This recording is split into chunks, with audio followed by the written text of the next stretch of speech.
Hey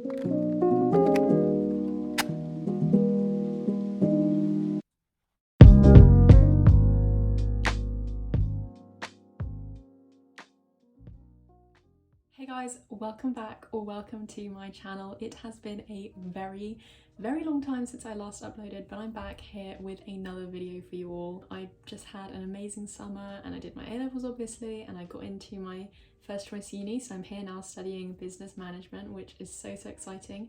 I don't know if I'll make videos here, hopefully I will, but I'm not going to say anything and commit to anything because every time I do I never stick to it. But I do have some A-level videos for you guys. So this is the first video in a series which I'm going to be calling the Everything You Need to Know series, where I basically am going to go through my A-level subjects, which were French, Spanish and economics if you didn't know, and I'm just going to be giving you guys general advice, what I liked, what I didn't like, everything you need to know about the A-levels, because I know that when I was choosing my subjects, or at least even like in year 12 and year 13, I would have liked these videos, and I feel like there's not that many for my subjects, so hopefully these can help you guys out or at least be entertaining. So I'm starting the series off with economics, because if there's one thing that you need to know about A-level economics, it's that it is the best subject ever to ever exist. That is technically all you need to know about it, but obviously I will go into more depth about it. These are the specific chapters that I'll be going over, but if I don't mention something that you're wondering about, then please just feel free to comment it down below and I'll reply to you as soon as I can, and I'll hopefully convince you to take the best subject in existence ever. But without further ado, let's just get straight on into it. To start off with, I'm just going to give a little bit of quick background context as to why I ended up taking economics. So originally the plan was to go to university and do languages, so I knew I wanted to take French and Spanish, but I didn't know what to put in that third A-level gap. I was thinking of doing drama at the very start. Obviously that didn't happen because I despised GCSE drama, as you might know if you've watched some of my previous videos. So then I was thinking about doing biology, but then my favourite biology teacher left and I kind of realised that I only wanted to take it because I liked her. And I did like the subject, but not enough to take it to A-level. My brother also told me not to do biology, and he said to do economics instead. And I kind of always knew that I wanted to go into the world of like investment banking or just like something in the city, something like that. And he said economics would be useful for that, which it is. So I was like, okay, let's just give it a go. At first I was kind of scared because I thought I might have to end up doing biology because there was a clash between economics and Spanish in my school's timetable. But so I went to the teacher who was in charge of timetabling and I said, is there any possible way I could do economics at the boys' school across the road, because other subjects are like integrated between the two? And he was like, I'm not sure, I'll see what I can do, but it's been a long time since I sent someone over there to do economics. But here we are, it all worked out. I ended up doing economics at the boys' school across the road, and it was literally the best decision of my life. It has been the best subject I've ever taken, the best lesson I've ever taken, although that's more of like a personal thing, but still. And I'm now studying business management at uni, so if that's not proof that everything happens for a reason, then like, I don't know what is. So with my backstory with economics out of the way, let's get on to the subject overview. I took AQA A-level economics. If you do a different exam board, obviously some of the little details might be different, but overall I think it's pretty similar because, for example, I had a friend who did Edexcel and we basically learned the same things, and I'm pretty sure every exam board that you take will be split into micro and macroeconomics. So if you don't know, in the simplest explanation possible, microeconomics is all about the study of individuals or individual like companies and how they work in markets and in the economy, whereas macroeconomics is focused on a more wide scale and it looks more at the government, at nations as a whole and how they interact with each other and why they do the things they do. In AQA A-level economics, in micro you've got 8 topics, and then macro is split into 6 topics, which are listed here on the screen for you. If you do want a more in-depth technical look at them, definitely go take a look at the AQA specification online. Because it's super in-depth and tells you literally everything that you're going to be learning. And if you're looking for my personal thoughts on these subjects, or at least maybe a more beginner-friendly breakdown of the topics if you've never studied economics before, then I'll be uploading a video where I'm ranking the topics that I studied in A-level economics, so hopefully that video will be helpful. That should be coming out in the next few weeks. And obviously I'm not sure, but I'm guessing that your lessons will be structured the same as mine, where you've got one teacher teaching micro and one teacher teaching macro. And the structure of my lessons usually followed something like where we do a few questions in class just to like check our knowledge, because we did flip learning, so where you take the notes at home and then you do practice in class as opposed to taking notes in the lesson and then doing practice later. But yeah, so we'd do some knowledge check questions, and then we'd usually do some essay practice, and then we'd debate about our answers and discuss them and share our ideas. That was usually the general way that our lessons worked. But either way, with AQA, what you definitely will have is 3 exams at the end of the course. Paper 1 is micro, paper 2 is macro, and then paper 3 is a mix of everything that you've learned. Paper 1 and paper 2 have the same structure, so you get a choice of 2 contexts, and then you have to first answer a 2 marker, a 4 marker, a 9 marker, and a 25 marker. And then you get a choice of 3 questions, and you've got to answer a 15 and a 25 marker, all in 2 hours. Paper 3 gives you 30 multiple choice questions, which we love, and then a bunch of extracts for you to answer, 10, a 15, and a 25 marker with, again, all in 2 hours. Now that I've given you guys a brief overview of the subject and what you're going to be learning in economics, I thought that I might go over 2 of the things that I was most worried about before starting, in case you have the same fears as I did.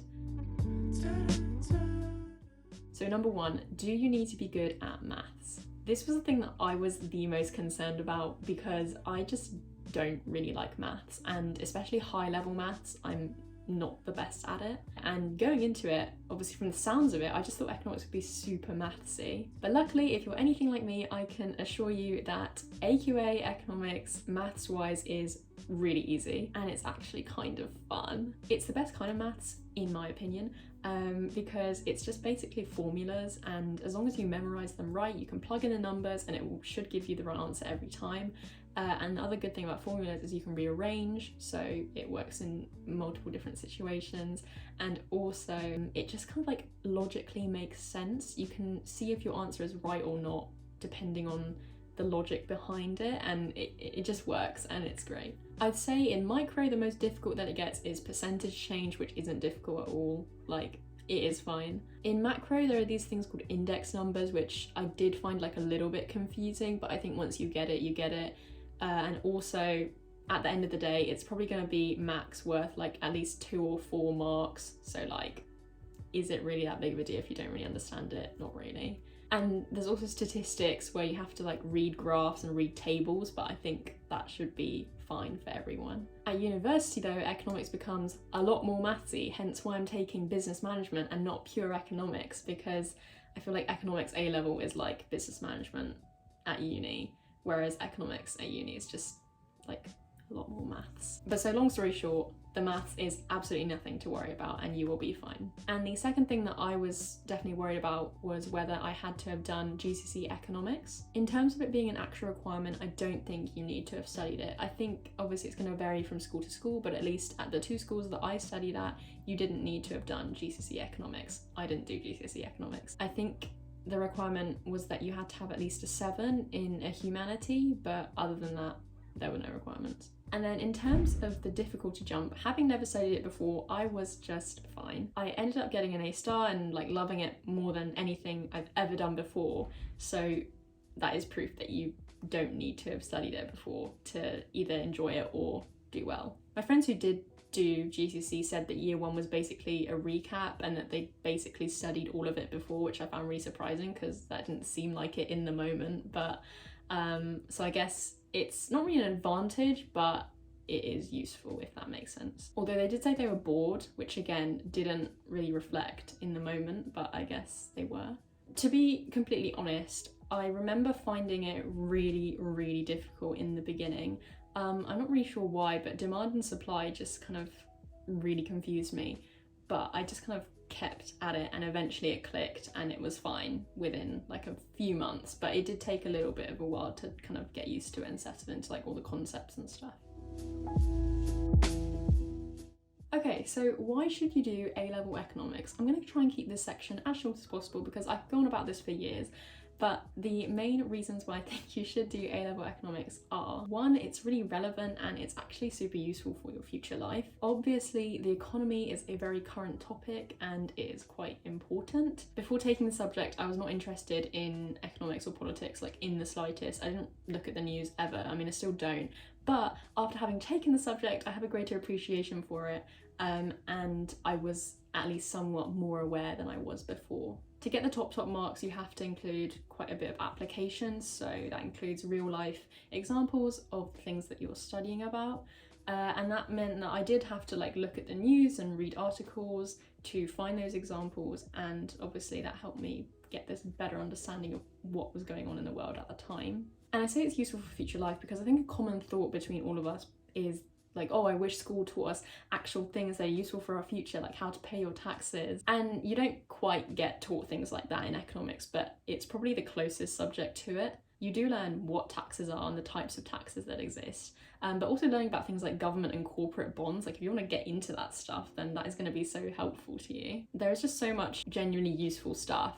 And especially if you want to go into business and finance, then I think it is a must-do subject. And lastly, it is just super interesting. It is so fascinating. The spec is so broad. There are so many different topics. I guarantee there will be at least one that you will fall in love with. For me, that was behavioural economics. I love that subject so much. But, even if there's something you don't particularly like, it's still going to be interesting and or useful. So for me, that was labour economics. But as I say, you can learn all about how I felt about these specific topics in my video that will be coming out soon. And then a final bonus point is that it links up really well with a lot of other A-level subjects. So for example, geography, sociology, psychology, they'd go well with, and I did 2 languages, and that actually ended up working really well as well.